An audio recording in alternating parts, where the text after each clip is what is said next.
नमस्कार, मैं ज्योति श्रीवास्तव। आप देख रहे हैं सी न्यूज भारत। वक्त हो चुका है न्यूज बुलेटिन का, जिसमें बात होगी भदोई की, जहां खुशबू निषाद ने एशिया में बजाया भारत का डंका। आगे बात करेंगे भंडारा की, जहां हाईवे लूटकांड का हुआ पर्दाफाश। 12 घंटे में 12 आरोपी हुए गिरफ्तार। साथ ही आगे चर्चा होगी दमोह की, जहां कोदो की रोटी खाने से 14 लोगों की बिगड़ी तबीयत। ऐसी तमाम खबरों पर विस्तार से डालेंगे नजर। अंबेडकर नगर के थाना सम्मनपुर क्षेत्र के ग्राम अस्तमाबाद में 18 दिसंबर को पारिवारिक विवाद के दौरान हुई मारपीट में गंभीर रूप से घायल युवक की इलाज के दौरान मौत हो गई। मामले में पुलिस ने सुसंगत धाराओं में केस दर्ज कर शव को पोस्टमार्टम के लिए भेज दिया है। क्षेत्राधिकारी सिटी नीतीश कुमार ने बताया कि घटना की गहन जांच की जा रही है। आरोपियों की पहचान कर आवश्यक कार्यवाही की जा रही है और कानून व्यवस्था की स्थिति पूरी तरह नियंत्रण में है। 18/12/2025 को रात्रि 8:30 बजे सम्मनपुर थाना क्षेत्र के अस्ताबाद गांव में एक ही परिवार के दो पक्षों के बीच मारपीट की सूचना प्राप्त हुई। मौके पर तत्काल सम्मनपुर थाने की पुलिस पहुंची तो ज्ञात हुआ कि प्रथम पक्ष महेंद्र और द्वितीय पक्ष सुभाष के बीच दरवाजे के बाहर थूकने को लेकर विवाद हुआ, जिसमें प्रथम पक्ष के 4-5 व्यक्तियों को चोट लगी है। दूसरे पक्ष को भी चोटें आई हैं। उन्हें तत्काल इलाज के लिए जिला अस्पताल और सीएचसी जलालपुर भेजा गया, जिसमें प्रथम पक्ष के शैलेश पुत्र झिंगुरी की मृत्यु हो गई। मृतक व्यक्ति के शव को पंचायतनामा और पोस्टमार्टम की कार्रवाई के लिए भेजा गया है। प्राप्त तहरीर के आधार पर सुसंगत धाराओं में अभियोग पंजीकृत कर आवश्यक विधिक कार्रवाई की जा रही है। मेरे और एडिशनल एसपी सर द्वारा घटनास्थल का निरीक्षण कर लिया गया है। मौके पर कानून व्यवस्था की स्थिति सामान्य है। अभियुक्तों को पुलिस हिरासत में लेकर पूछताछ की जा रही है। अंबेडकर नगर से सी न्यूज संवाददाता अजय कुमार उपाध्याय की रिपोर्ट। प्रयागराज की खुशबू निषाद ने सीमित संसाधनों और सामाजिक दबावों को पीछे छोड़ते हुए एशियाई मंच पर भारत का नाम रोशन किया है। लेबनान में आयोजित IMMAF एशिया MMA चैंपियनशिप में स्वर्ण पदक जीतकर उन्होंने इतिहास रच दिया और वह MMA चैंपियनशिप में गोल्ड जीतने वाली पहली भारतीय एथलीट बनी। लोगों के तानों और जोखिम की बातों को चुनौती मानकर खुशबू ने 40,000 रुपए महीने की नौकरी छोड़कर मार्शल आर्ट की ट्रेनिंग ली और आज उसका परिणाम देश के सामने है। इससे पहले उन्होंने तजाकिस्तान में हुई प्रतियोगिता में कांस्य पदक भी जीता था। खुशबू ने अपनी सफलता का श्रेय अपने माता पिता को दिया, जिन्होंने उन पर भरोसा किया और उन्हें अपने सपनों को पूरा करने की पूरी आज़ादी दी। लास्ट तो बताइए। नमस्ते, आप सभी को मेरा सादर नमस्कार। मैं खुशबू निषाद नंदा, जो MMA मिक्स मार्शल आर्ट खेलती हूँ मैं, और अभी 10 दिसंबर 2025 में लेबनान में मैं एशियन चैम्पियनशिप में गोल्ड मेडल जीत के आई, जो कि इंडिया का फर्स्ट गोल्ड मेडल है। हिस्ट्री पूरी बनी है इंडिया में। तो आगे बढ़ी मैं अपने माँ बाप के आशीर्वाद से और आप सभी के आशीर्वाद से आगे बढ़ी हूँ। किस सन में आपने मार्शल आर्ट कंप्लीट किया था? Black belt? ब्लैक बेल्ट जैसे कराटे ताइक्वांडो में होते हैं, वो तो दूसरा फील्ड हो गया। मैं MMA करती हूँ, मिक्स मार्शल आर्ट। तो इसमें बेल्ट नहीं होते, इसमें हमें फाइट रिकॉर्ड्स होते हैं हमारे। तो पहले यूपी की टीम में चुनी गई होंगी? यूपी की टीम में मैं करती थी, लेकिन यहाँ से मुझे प्रॉपर ट्रेनिंग नहीं मिली, प्रॉपर फैसिलिटीज़ नहीं मिली, जिसके वजह से मुझे बाहर विदेश जाना पड़ा। जिन्होंने मुझे स्पॉन्सर किया, तो मैं बैंकॉक में इलाइट फाइट क्लब से ट्रेनिंग कर रही थी। तो उनका बहुत बहुत धन्यवाद, उन्होंने मुझे इतना अच्छा स्पॉन्सर किया। क्या था कोच का नाम आपके? मेरे बैंकॉक में कोच का नाम कोच कियोकी और इंडिया के कोच का नाम अंगद बिस्ट सर और शेख खालिद सर। तो लास्ट में अपने जो कजाकिस्तान खेला है एशिया में, तो वो कौन सा पद आपने निकाला है? तजाकिस्तान की लड़की मेरी अपोनेंट थी, जिनका नाम बरफीना रहमतुल्लाह था, और उनसे मेरा फाइनल फाइट हुआ था, जिससे जीत के मैं गोल्ड मेडल लाई। लास्ट समय में आपने जो है जीता, तो उसमें किसका परिणाम आपको मिला? किसके नाम से आपने जीत हासिल की? इसके लिए आप किसको बधाई देना चाहती हैं? मैं 95% हार चुकी थी। आखिर के जो 10 सेकंड बचे थे, उसने पूरा गेम पलट दिया। उसी चीज़ ने मैं एकदम नॉकआउट होने वाली थी। उसके पहले ही मेरे माता पिता के आशीर्वाद से, पूरे भारतवासियों के आशीर्वाद से मैं गोल्ड मेडल ला पाई। भदोई से सी न्यूज संवाददाता प्रदीप दुबे की रिपोर्ट। भंडारा पुलिस ने राष्ट्रीय महामार्ग पर हुए हाईवे लूटकांड का 12 घंटे में पर्दाफाश कर दिया। बाहर राज्य से आए ट्रक चालक पर जानलेवा हमला कर नकदी लूटने वाली गैंग के 12 आरोपियों को गिरफ्तार किया है। कर्नाटक के ट्रक ड्राइवर को लकड़ी के डंडों से पीटा गया, ट्रक की कांच तोड़ी गई और 15,000 रुपए लूटकर आरोपी फरार हो गए थे। पुलिस अधीक्षक नूरुल हसन के निर्देश पर तेज नाकाबंदी और तकनीकी जांच के जरिए पूरी गैंग को गिरफ्तार कर लूटा हुआ माल बरामद कर लिया गया। सभी आरोपी फिलहाल पुलिस कस्टडी में हैं और पुलिस ने नेशनल हाईवे अपराधियों के लिए कड़ा संदेश दिया है कि सतर्कता के चलते कोई भी बच नहीं सकता। पुलिस ने राष्ट्रीय राजमार्ग जो मुंबई से कोलकाता तक जाता है, इस पर 10 से 12 लोगों की एक टोली को पकड़ा है। ये टोली रायपुर से जो नागपुर की तरफ ट्रक निकल रहे थे, इन ट्रकों को रोकती थी, डिफरेंट हथियारों का यूज़ करती थी, ट्रक वालों को रोक के उनके ड्राइवर को लूटती थी। एक घटना 17 तारीख की रात को घटना हुई। कर्नाटक का एक ट्रक था जो कि नागपुर की तरफ जा रहा था, उसको रोक के ऐसे लूटने की कोशिश की। उस ट्रक वाले ने डायल 112 पे कॉल किया और डायल 112 की तरफ से सूचना पुलिस स्टेशन को मिली। पुलिस स्टेशन को सूचना मिलते ही भंडारा पुलिस की टीम एक्टिवेट हुई और 12 घंटे के अंदर पूरा का पूरा गैंग, 12 लोगों का गैंग, उससे ज़्यादा भी हो सकते हैं लोग, उनको पकड़ा है। अभी उनको 2 दिन की पुलिस कस्टडी मिली है। पुलिस ने उनको अरेस्ट किया है। ऐसे इंटेरोगेशन में ऐसा पता लगा कि वो रात में ऐसे बहुत सारे ट्रक वालों को रोकते थे और उनसे ये लूट की वारदात करते थे। तो अभी इस गैंग को पकड़ के अरेस्ट किया है और जिन लोगों ने भी पुलिस स्टेशन के अच्छी कार्रवाई की है, जिसमें एडिशनल एसपी, एसडीपीओ और थानेदार और उनका पूरा स्टाफ, उनको 20,000 का रिवॉर्ड भंडारा पुलिस की तरफ से। माधवा एक डेकोइटी की मोटी घटना घडली होती 17/12/2025 रोजी। या भंडारा शहराची एक टोळी, ज्याच्यामध्ये 11 ते 12 लोक सामील आहेत। हा टोळीने वेगवेगळे शस्त्र तयार करून महामार्गावर जे ट्रक चालतात त्या ट्रकांना अडकून त्यांच्याकडून डेकोइटी करण्याचा प्रयत्न केला। याच्या आधीसुद्धा केलेला आहे। 3-4 ट्रक वर प्रयत्न यांनी आधीसुद्धा केला आणि बरेच दिवसापासून हा यांचा प्रकार चालू होता। 17 तारीखला जी घटना घडली याच्यामध्ये परराज्यीय ट्रक चालक, कर्नाटकचा एक ट्रक चालक होता, K18C4845 तांदूळ भरून रायपूर येथून भंडारा बायपास राष्ट्रीय महामार्गावरील कोरंबीचे जवळपास जे बॅनगंगाचा पूल आहे त्याचे पुढे 10 ते 12 लोकांनी याच्यावर डकोइटीचा प्रयत्न केला। आधी त्याचे ट्रकाचे काचा फोडले, नंतर त्याच्या खिसातून 15,000 रुपये जबरीने हिसकावून घेतले। याबाबत माहिती पोलीस स्टेशनला मिळाली। पोलीस स्टेशनची पूर्ण टीम, एसडीपीओ साहेब, एलसीबीची पूर्ण टीम यांनी विशेष प्रयत्न केले आणि 12 तासाच्या आत हा जे डेकोइटी आहे आणि हायवे डेकोइटी म्हणणार आपण, ते हायवे डेकोइटी उघडकीस आणली। यामध्ये 12 आरोपी आतापर्यंत अरेस्ट झालेले आहेत।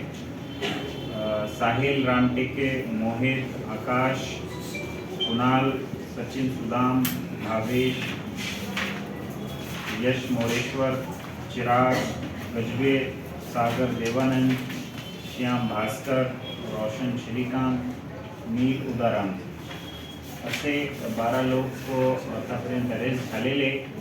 या बाबत जे टेप आहे ते टेप लाखनीवरून यांना भेटत होता। लाखनीच्या त्या ठिकाणी राहणारा एक माणूस सुद्धा, 1-2 माणूस आणखी येऊ शकतात असे लोकेशनमध्ये सामील आहे। तर हा पूर्ण गँग भंडारा पोलिसांनी उघडकीस आणलेला आहे। त्याच्यामध्ये मोका बद्दल पुढील तपास चालू आहे की मोका याच्यामध्ये लावू शकतात किंवा कसे मोका लागला तर बरोबर, नाही लागला तर जे ऑर्गनाइज्ड क्राईमच्या BNS मध्ये सेक्शन 111 आहे ते 111 नुसार याच्यामध्ये आम्ही कारवाई करू। तर या प्रकारच्या हायवेवर ये गैंग भंडारा से सी न्यूज संवाददाता निश्चल यनोरकर की रिपोर्ट। दमोह जिले के पटेरा ब्लॉक के बेलखेड़ी गांव में कोदो की रोटी और चना की भाजी खाने के बाद एक ही परिवार के 14 लोगों की तबीयत बिगड़ गई, जिन्हें पहले पटेरा स्वास्थ्य केंद्र और बाद में हालत गंभीर होने पर देर रात जिला अस्पताल रेफर किया गया। सभी मरीजों को आईसीयू में भर्ती कराकर डॉक्टरों की टीम ने इलाज शुरू किया, जिसके बाद उनकी सेहत में धीरे धीरे सुधार हो रहा है। Civil surgeon doctor Prahlad Patel ने बताया कि अस्पताल में लाए गए मरीजों की स्थिति अब स्थिर है, जबकि पुलिस मामले की जांच कर रही है। ये आपका फूलवाल कहाँ की हो? बेलखेल के क्या हो गया? हैं क्या हो गया? कोदमा की रोटी खाई चक्कर आया उठते। उल्टियाँ हुई? हाँ उल्टी भाई। फिर आपको कब जिला अस्पताल लाएगा? हाँ हुआ कि कुदुओं की रोटी खा के ये लोग भाबड़ हुए हैं और एम्बुलेंस को फ़ोन लगाया, 2 घंटे बाद में आई, वो भी नहीं आई, पुलिस आई थी उसके लिए। जब 4-5 जगह फ़ोन लगाया, जब उसके बाद में आई थी। कुल कितने लोग बीमार हुए हैं? कितने यहाँ 8-10 लोग, 10 लोग। यहाँ कितने आए हैं दमोह जिला अस्पताल? अभी 7 आए हैं। क्या नाम है इनके? इनके एक का नाम चैन सिंह है, एक का नाम लोक सिंह, ओमकार, राधिका, सरस्वती और राजकुमारी। कब खाया था खाना? उनने खाया था वही 6 बजे खाना। कहाँ के रहने वाले? बेलखेरी, सदरिया बेलखेरी। लेकिन एम्बुलेंस भी टाइम पे नहीं आती, पुलिस आई थी, इसके बाद में रेफर किया गया उसका। क्या नाम है आपका? मानसी। कौन हो आप इनके?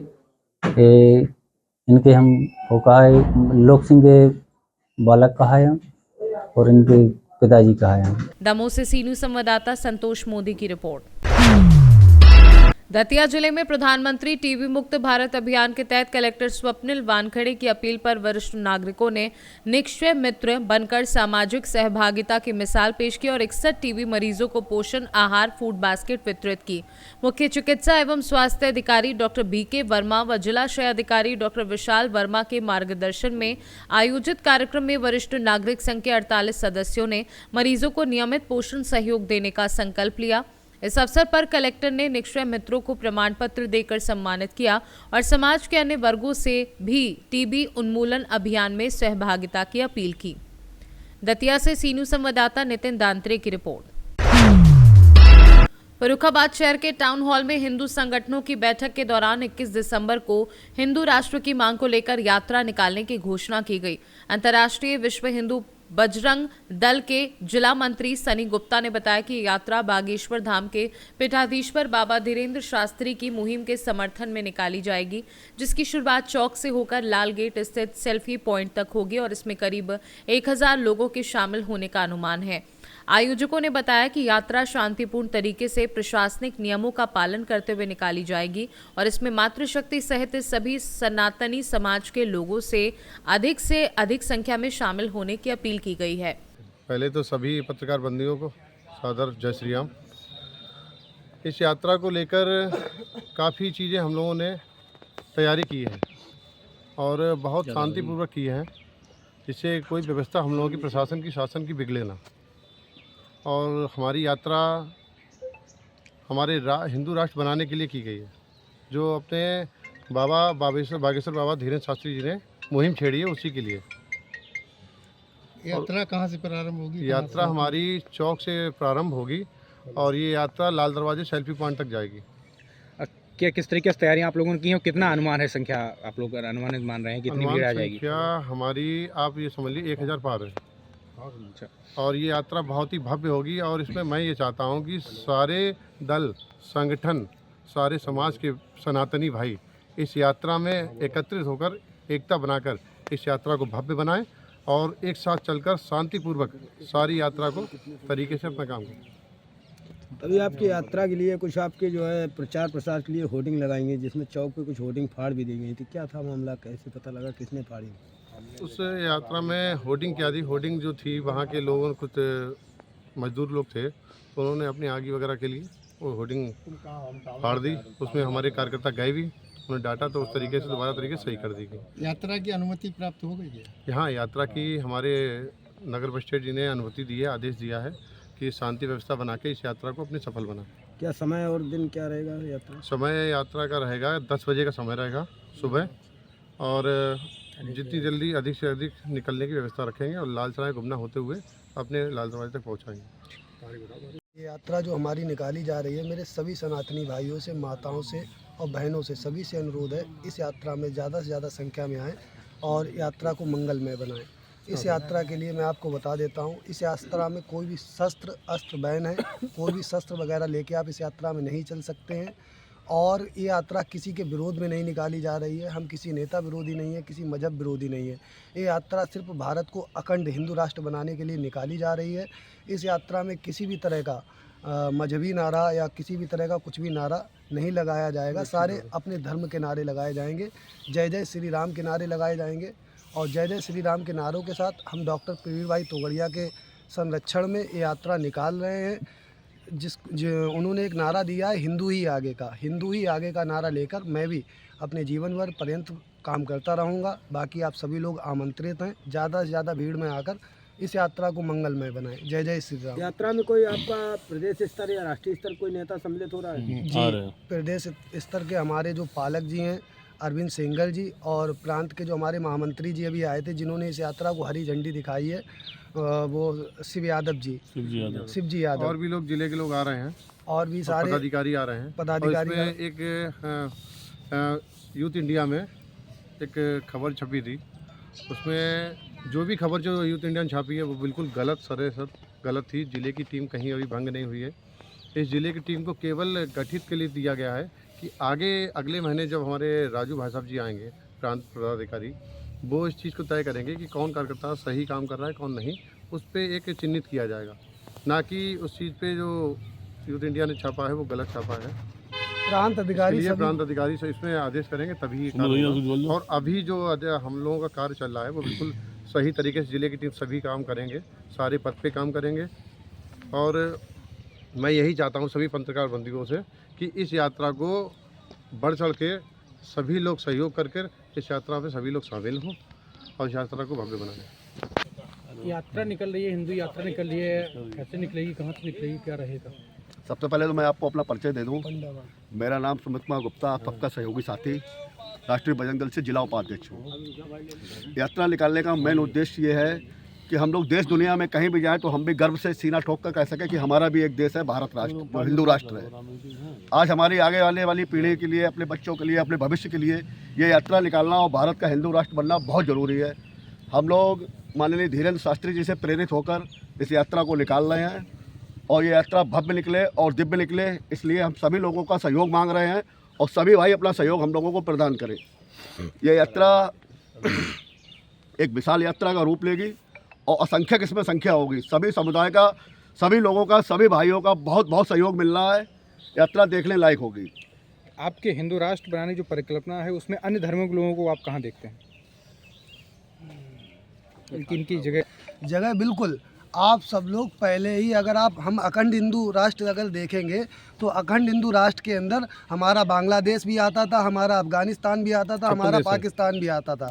ठीक है, जो पहले एक अखंड हिंदू राष्ट्र था, जो लोग अपना देश ले चुके हैं उन लोगों का नाम पे बंटवारा तो पहले ही हो चुका है। इस देश में कोई भी हिस्सा, कोई भी एक कतरा भी इस देश का किसी के लिए कोई जायज़ नहीं है। आप रहते हो, आपके सर्व मजहब का, सनातन हिंदू राष्ट्र का मतलब ही यही होता है कि हम लोग सर्व मजहबों की, सर्व धर्मों की रक्षा करते हैं, सेवा करते हैं। अगर पारसी कहीं से नहीं मिटे तो हमारे भारत देश ने उनको शरण दी थी। अगर ये लोग कहीं पे फल फूल पनप रहे हैं, अगर मुस्लिम सबसे ज़्यादा कहीं सुरक्षित है, पारसी कहीं सुरक्षित है, अगर सिख समाज कहीं सुरक्षित है तो वो भारत में ही सुरक्षित है। हम लोगों को उनसे कोई दुश्मनी नहीं है। हमारा विरोध सिर्फ जिहादी मानसिकता का है, किसी समुदाय से हमारा कोई विरोध नहीं है। हमारा जो विरोध है सिर्फ जिहादी मानसिकता का है। इसका विरोध मैं करता रहूँगा। जय जय श्री राम। फर्रुखाबाद से सी न्यूज संवाददाता आदेश शर्मा की रिपोर्ट। फर्रुखाबाद में गुरुवार को जिला कारागार एवं केंद्रीय कारागार का मुख्य न्यायाधीश, दंडाधिकारी, जिलाधिकारी और पुलिस अधीक्षक द्वारा निरीक्षण किया गया। निरीक्षण के दौरान जेल में निरुद्ध बंदियों के भोजन, स्वास्थ्य व्यवस्था, साफ सफाई आदि को चेक कर संबंधित को आवश्यक दिशा निर्देश दिए गए। जिला जेल और सैनिटरी जेल का निरीक्षण किया है, तो उसमें आपने क्या व्यवस्थाएं कैसी क्या है? त्रैमासिक डिस्ट्रिक्ट जज साहब के DMSP का त्रैमासिक जल निरीक्षण होता है और कैदियों की कोई परेशानी होती है तो उसको देखा समझा जाएगा उसका निराकरण कराया जाता है। तो उसी क्रम में हम लोग आए हुए थे। सर कैसी क्या व्यवस्था है पाई? सब ठीक है, कहीं कोई दिक्कत नहीं है। एक दो कैदियों की कोई समस्याएं थी तो उसका समाधान करने के लिए निर्देशित कर दिया गया है। फर्रुखाबाद से सीनू संवाददाता आदिश शर्मा की रिपोर्ट। कोटा शहर में बोरखेड़ा थाना पुलिस ने बड़ी कार्रवाई करते हुए महालक्ष्मीपुरम सोसाइटी के फंड में करीब 80 लाख रुपए के गबन मामले में सोसाइटी अध्यक्ष हिमांशु अरोड़ा, उपाध्यक्ष नरेश मौर्य और कोषाध्यक्ष यशपाल शर्मा को गिरफ्तार किया है। पुलिस ने बैंक खातों में एफडी से अवैध निकासी व हेराफेरी के पुख्ता सबूत मिलने के बाद ये कार्रवाई की। तीनों आरोपियों को कोर्ट में पेश कर 4 दिन के पुलिस रिमांड पर लिया गया, जहां गबन की राशि को लेकर पूछताछ की जाएगी। कोटा से सीनू संवाददाता सुरेश कुमार पटेरिया की रिपोर्ट। फाफामऊ थाने पर एसीपी थरवई चंद्रपाल सिंह की विदाई एक भव्य समारोह में की गई, जिसमें थानाध्यक्ष अश्वनी कुमार सिंह सहित पुलिस स्टाफ, व्यापार मंडल के अध्यक्ष अजय जायसवाल, स्थानीय व्यापारी और पार्षदपति श्याम गुप्ता मौजूद रहे।